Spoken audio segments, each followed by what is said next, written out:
Hello and welcome back to McClaren Performance for an episode today where I want to talk about Manchester United's 3-1 win over Arsenal. And with that, I want to talk about what it really takes to build that resilience and togetherness in a team.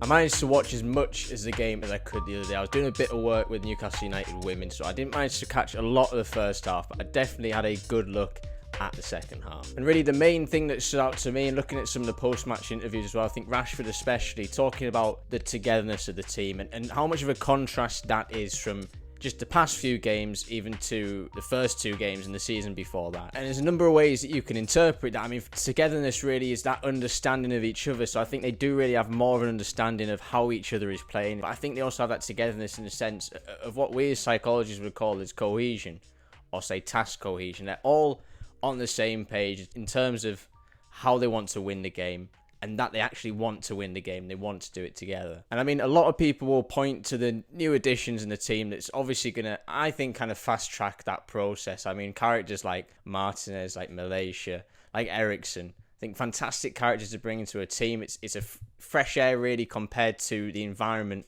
that Manchester United kind of was last season with the players that they had in that starting 11. And like I said, I think that fast-track things, but it's also a lot of things around that have changed the environment of Manchester United, just looking at it from the outside anyway. When you're a psychologist, I mean, and it's what your job is, you're asked a lot to make players, to make teams resilient, to make them cohesive, to make them together. And of course, there's a lot of different ways of doing that. But still, I think the best thing you can do is to have a plan, to have a system, to make something simple whereby everybody is on the same page. A lot of people over the past few seasons, and quite understandably, questioned really the character of the players that have been at Manchester United. And yes, there's been a few changes in the starting lineup, but you see players on that pitch now who've been there the past few seasons. It was showing so much more character, showing much more desire, and really an understanding of each other, all that togetherness that we're talking about. But I think they've always been good lads, and I think they've always had that ability to change. I mean, they've become professional footballers. You have to have that attitude in the first place to get to a position where, especially where you're playing for Manchester United. If you're in football, if you're working in football, if you're a coach or anything, everybody knows the FA's four-corner model. You know, the technical, the tactical,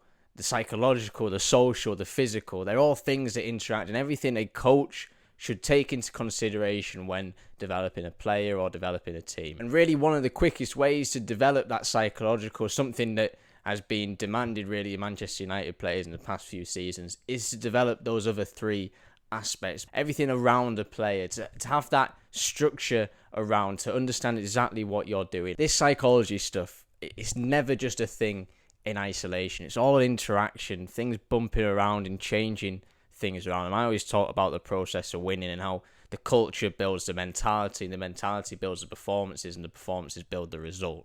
But it's all interaction of those things. Manchester United have benefited so much from winning games. It's unbelievable what winning games can do and how much that does for the culture and environment of a football club. It's interesting because you can see that Ten Hag hasn't really quite implemented exactly what he wants in his Manchester United team. I say he's almost like 25%, 50% of the way there in terms of tactically how he usually plays. But what he's been so fortunate in, or fortunate's one thing, he has won those games and he's built that team to win them. He has been fortunate in winning games, and that contributes a lot to players' belief and understanding of what's going on, and acceptance and a confidence really in performing tactics that Ten Hag is putting forward. If you want a resilient player, you want a resilient team, you want togetherness, I think the best bit of advice you can have, and a lesson to take from Manchester United, especially against Arsenal, is to put forward a simple plan and start implementing that simple plan.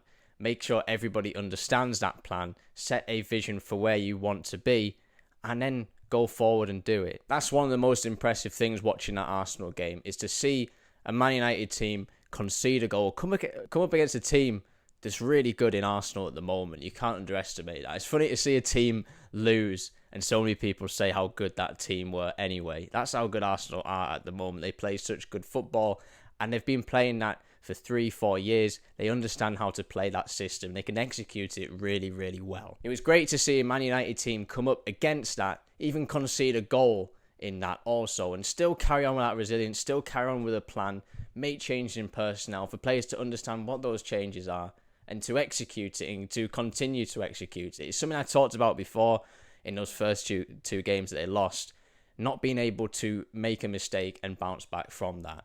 It's such an important thing to have as a team, and for everybody to be on the same page of acceptance, being okay with making mistakes and moving forward and learning from them. And that is something that Man United are starting to show. They're showing that they can actually do that. As a psychologist, in my opinion, seeing that resilience, everything informs that. All the sessions, all the coaching, all the messages that the manager gives, but especially that the manager himself, it starts there. That's where the resilience begins, with to see how a manager acts, reacts, how he works, how he does things. And it's fascinating to watch a team, just any team, but to watch Man United at the moment, how they are changing over games and how the process is being implemented, how the team itself is starting to replicate who Ten Hag is and replicate how he wants to play. I mean, we talked about last episode with Martinez, how Ten Hag wants his teams to play quickly out the back, to be able to play those quick forward passes, to find those players in front and just do that quickly. And it's so interesting to watch that game.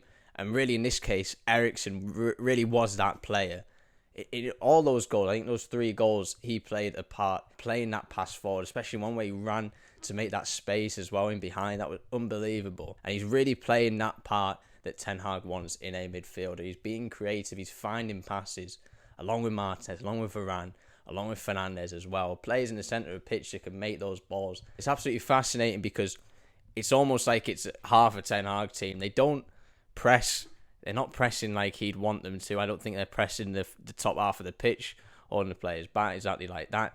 But they're playing that quick ball forward, and they're almost like a hybrid between what they were before a few seasons ago and what Ten Hag is trying to implement at the moment. And the two are kind of complementing each other a little bit. They still hardly have any possession, but like we talked about before, they're just a fantastic counter-attacking team, and that's kind of shown the most for Rashford. I mean, in my opinion, I don't see him doing much in the middle of the pitch, but when he's played out on the left, when he can make those runs like that, he's fantastic. He suits this way of playing, absolutely, and he has done in the past few seasons, that counter-attacking way, but you can also learn a lot from Ten Hag and how he wants to play as well. It was interesting to see Anthony get that start and get that goal as well. Obviously, I think Ten Hag has benefited a lot from bringing in players that he's worked with before. Even with the players that he did have at Man United, I'm sure with time they could have picked up what he wanted to do.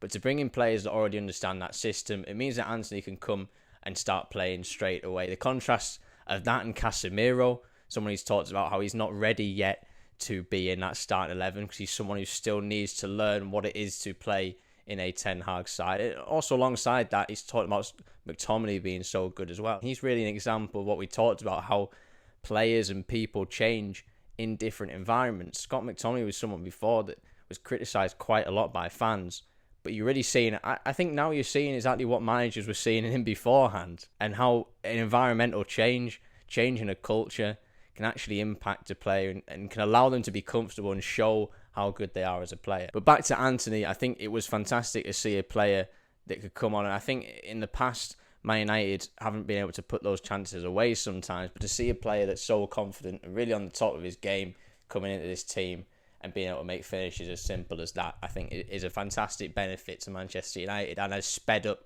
that process of confidence and resilience that they were along anyway, but those new additions have certainly helped with that. But as ever, and I think Ten Hag has emphasised it also, it is about process. It's process, and developing every game at a time. I think he'll be glad to get these wins, glad to get these 3 points at the moment, but I think he's more than well aware that he's not anywhere near implementing exactly how he wants his team to play. For me, and I've talked about this before, it's a weird thing that I have where I want to watch to see a team lose, to see how they then react to that. I think that speaks a lot more to how consistent a team is going to be.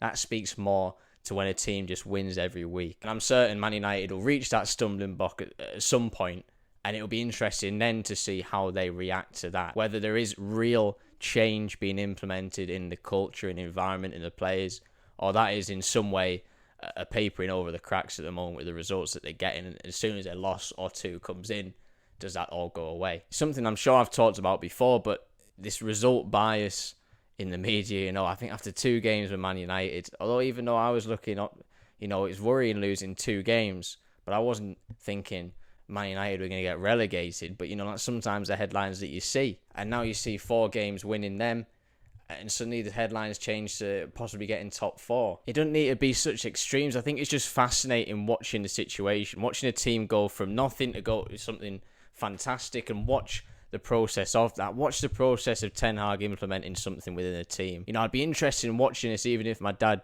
wasn't a part of it, whether it wasn't Ten Hag and everything like that, if it wasn't Manchester United. I think it's just interesting anyway to see a team develop and grow a greater understanding of the game that they want to play, and see parts of that being implemented and see changes happening within the team. It's interesting to look, say, on Twitter and see clips of the team, their possession and their passing on the pitch being so quick and instinctive, and see that those patterns starting to grow. And that's exciting to watch, and that's really entertaining to see. When I see all these headlines and all these reactions, I'm almost kind of protective of it. I'm like, just let it be. Just let it be what it is. Let the manager do his job, and maybe let him lose a few games. Just let him implement what he wants to implement, especially after 2 games. Give him some time. But in summary, yeah, I think the main takeaway from the game, watching that Arsenal game, was to see that resilience, to see that togetherness, to see them being able to concede a goal and carry on and keep on working on the process that they're working on, implement the plan that they have. But also on top of that, it's the process, it's still going. Let the process carry on. Don't get too carried away with these results. It's fantastic that they're showing that they're capable of doing this. There are still stumbling blocks to come. I think there's still progress to be made, and there's an even better team to be found within that. And yeah, that's everything. Let me know what you think in the comments. What do you think? How do you think the performance was? How do you think they played? What do you think was good about the performance? Do you agree with my opinions on it, and my opinions, I guess, on everything else as well? If you could leave a like, if you could subscribe as well, that'd be fantastic. If you're listening, leave a review, and I will see you on Wednesday, Friday, whatever.